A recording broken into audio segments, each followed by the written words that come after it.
This was where Kamala Harris had hoped to give her victory speech. Instead, it became the place where America's vice president faced up to the reality of a very different future for her country. The outcome of this election is not what we wanted, but hear me when I say,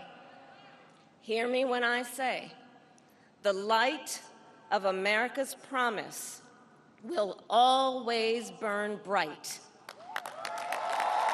It was a speech that stood in contrast to Donald Trump's refusal to concede the election 4 years ago. I also told him that we will help him and his team with their transition, and that we will engage in a peaceful transfer of power. Harris was speaking at Howard University in Washington, D.C., where she once studied. She tried to sound optimistic, but her supporters struggled to hold back tears. Many still hadn't come to terms with the loss.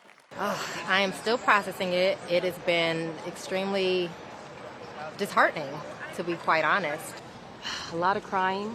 I haven't slept much.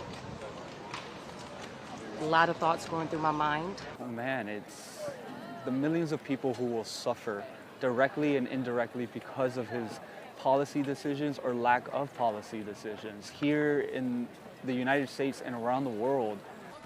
The question now for Kamala Harris will be figuring out her future role in her party as Democrats come to terms with a second Trump presidency.